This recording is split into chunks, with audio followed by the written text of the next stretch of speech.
Assalamualaikum warahmatullahi wabarakatuh. Perkenalkan, nama saya Dina Ariyanti Tamunan dengan NIM 2003201101.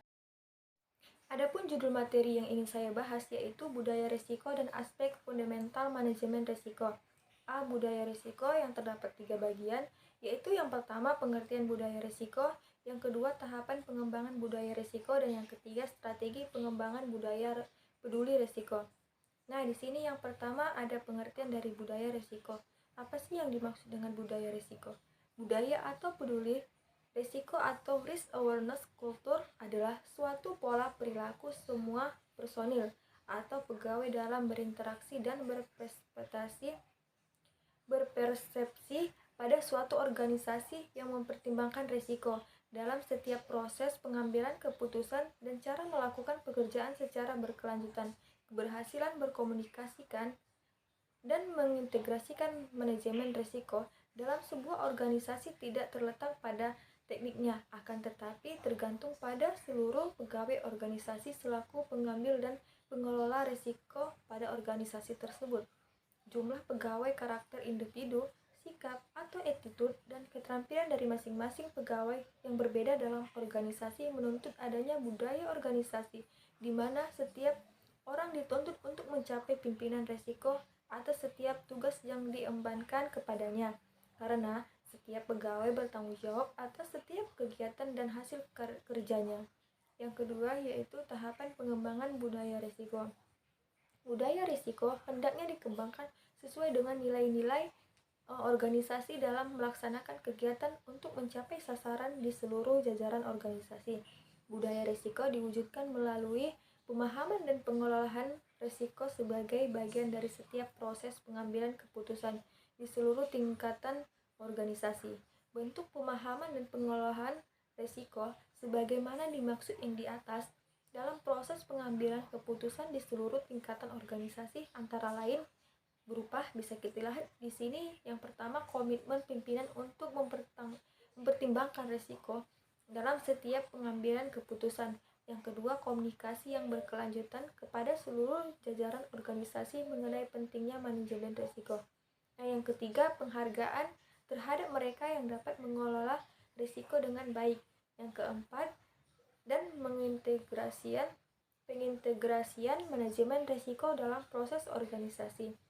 Tahapan yang ketiga, strategi pengembangan budaya peduli risiko dalam membangun budaya peduli risiko terhadap beberapa hambatan dan menerapkan risk management culture, diantaranya yang pertama yaitu risiko pada sektor publik seringkali masih dipandang sebagai sesuatu yang negatif, sehingga jika ditampilkan sebagai sesuatu yang formal dikhawatirkan akan memberi kesan buruk atau bahkan tumbuh resistensi yang kuat dan menghalangi seseorang untuk berbuat. Padahal jika risiko tersebut benar terjadi, maka dampaknya bisa jadi lebih buruk. Yang kedua, risiko dipandang sebagai sumber pemborosan biaya. Meskipun pada umumnya pimpinan instansi menyadari bahwa biaya atau kerugian yang timbul akibat kegagalan dalam mengatasi atau memitigasi risiko yang harus ditanggung mungkin lebih besar. Yang ketiga, daya tarik terhadap potensi untuk melakukan penyimpangan yang menjurus kepada perbuatan fraud dianggap lebih memberikan kinerja yang besar, sehingga mereka cenderung mengabaikan peringatan terhadap dampak risiko. Contohnya yaitu risiko penunjukan langsung dalam pemilihan penyedia barang dan jasa. Mempunyai risiko terjadinya kecurangan yang tinggi, namun justru cara penunjukan langsung banyak dipilih oleh perbuatan keputusan. Tata kelola pemerintahan yang lemah karena kontrol dari unit pengawasan baik internal maupun eksternal masih sangat lemah dan mudah dikompromikan. Bagian yang B, manajemen perubahan. Yang pertama di sini ada pengertian manajemen perubahan, yang kedua tujuan manajemen perubahan, dan yang ketiga tipe perubahan, yang keempat komponen manajemen perubahan, dan yang kelima tingkatan manajemen perubahan dalam organisasi. Di sini pertama ada pengertian dari manajemen perubahan. Manajemen perubahan adalah wujud pendekatan melalui suatu proses untuk mengubah individu, tim, dan organisasi yang berlangsung secara terus-menerus untuk memperbaharui sebuah organisasi. Perubahan ini berhubungan dengan arah, struktur, dan kemampuan untuk organisasi tersebut tetap survive dan bahkan mencapai puncak perkembangannya menuju kondisi masa depan yang lebih baik. Sebagai makhluk yang dinamis, manusia tidak bisa berdiam diri dengan kondisi lingkungan yang terus bergerak, sehingga perubahan diperlukan untuk mengarahkan pergerakan manusia ke arah yang diinginkan demi mencapai tujuan organisasi atau organisasi tersebut. Yang kedua, di sini tujuan manajemen perubahan. Perubahan mempunyai manfaat bagi kelangsungan hidup suatu organisasi. Tanpa adanya perubahan, maka dapat dipastikan bahwa usai organisasi tidak akan bertahan lama. Perubahan bertujuan agar organisasi tidak menjadi statis, melainkan tetap dinamis dalam menghadapi perkembangan zaman, kemajuan teknologi, dan di bidang pelayanan yang berkualitas.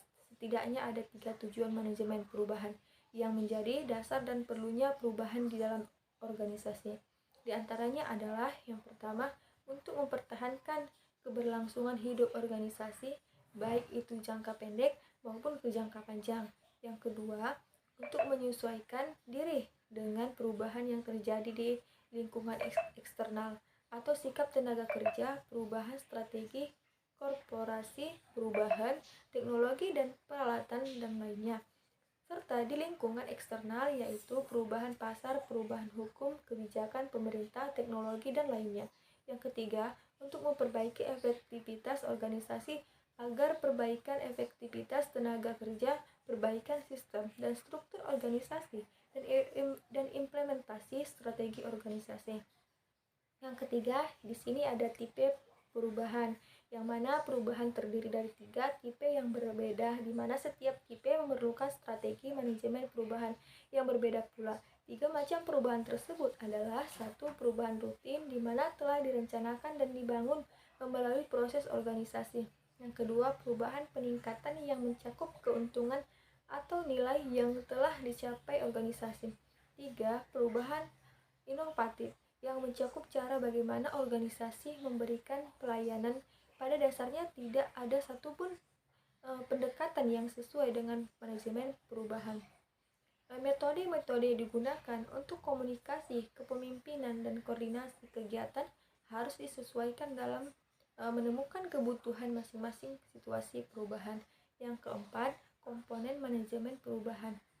Secara umum, ada 8 komponen pada manajemen perubahan, yang antara lain bisa kita lihat di sini. Yang pertama, tujuan perubahan. Yang kedua, aspek strategi yang perlu diubah. Yang ketiga, strategi perubahan yang diterapkan. Yang keempat, sumber daya.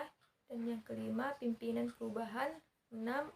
Gain of change. 7. Organisasi. 8. Target audience yang pasti. Di sini ada 5 tingkatan manajemen perubahan dalam organisasi.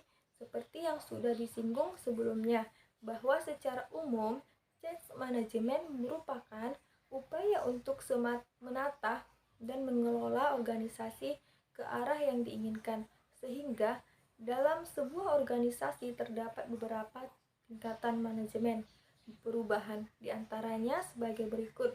Yang pertama, perubahan individu adalah yang paling dasar dari sebuah proses change management.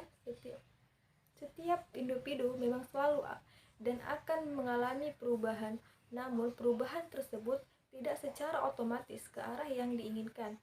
Yang kedua, yaitu perubahan organisasi. Manajemen organisasi dalam organisasi ini berkaitan erat dengan manajemen proyek. Jika manajemen proyek berguna untuk memastikan solusi dari proyek yang dirancang, maka change management berperan untuk memastikan solusi tersebut dapat bekerja secara efektif. Dan yang ketiga, perubahan kemampuan organisasi. Pada tingkatan ini, change management berperan secara langsung untuk mengelola organisasi agar secara efektif mampu beradaptasi dengan perubahan dunia atau lingkungan organisasi. Sekian dari video saya. Lebih dan kurangnya saya mohon maaf. Wassalamualaikum warahmatullahi wabarakatuh.